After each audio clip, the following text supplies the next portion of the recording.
Forward TV. The world is thinking. Okay, so what I want to do really while I'm here is show you what computer hackers are up to. Because to me, the mindset cultivated by hackers is fantastic. I mean, this is a playground where innovation is inevitable. Because what's going on in the mind of a hacker is really what I think is necessary to help you discover new possibilities, right? What I like to say is that, you know, if you give me some random device, I'm going to ask you, you know, as an average human being, I'm going to say, well, what does this do? No, it's a phone. Oh, okay, got it, it's a phone. Give it to a computer hacker, and they're going to say, well, what can I make this do? And they're going to want to take it apart. I've taken this phone apart, actually, to hack it. It's an iPhone. It's a pain in the ass to put these things back together.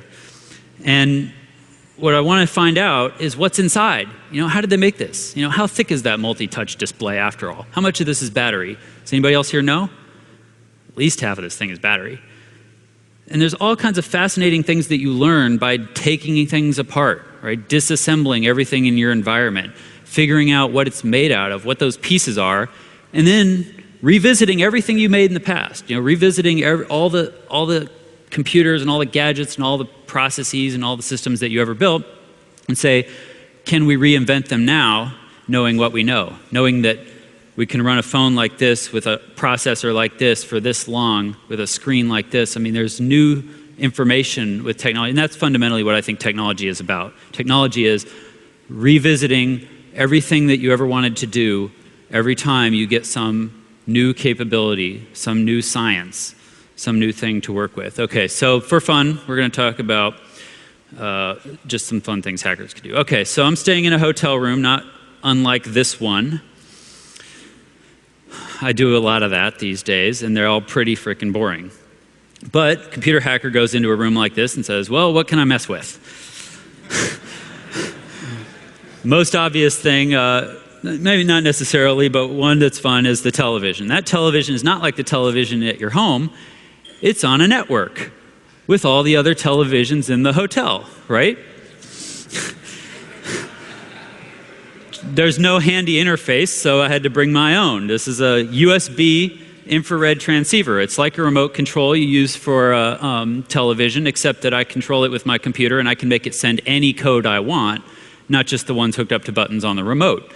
Turns out these codes are good for things like, you know, watching movies, which you're normally supposed to have to pay for. Playing video games, you're supposed to normally have to pay for. Big deal.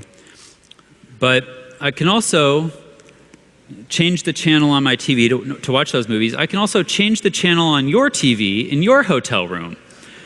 So I get to decide whether you're watching Disney or porn tonight, right? I can watch you check out, see you know, put in your credit card number and check out in your room if they have a system like that. If there's one of these keyboard things hooked up, it's probably for web browsing. So I can watch you surf the web, right? Sometimes there's computer systems on these computer networks in hotels that they just, you know, once you got a network, well, you find things to do with it. And sometimes they plug computers in. Well, I can control those things sometimes, right? Find all kinds of back office shit in hotels. Okay, so I can watch you, you know, log into eBay, log into your banking, doing funds transfers, some really big funds transfers. You know, depends on what you're, depends on who's in the hotel and what they're into. You know, it's far more entertaining than television, I can tell you. Okay, so, you know, you never know what the folks in your hotel are going to be looking for. Okay. You guys are more fun than the Germans I spoke to last. Okay. Sorry.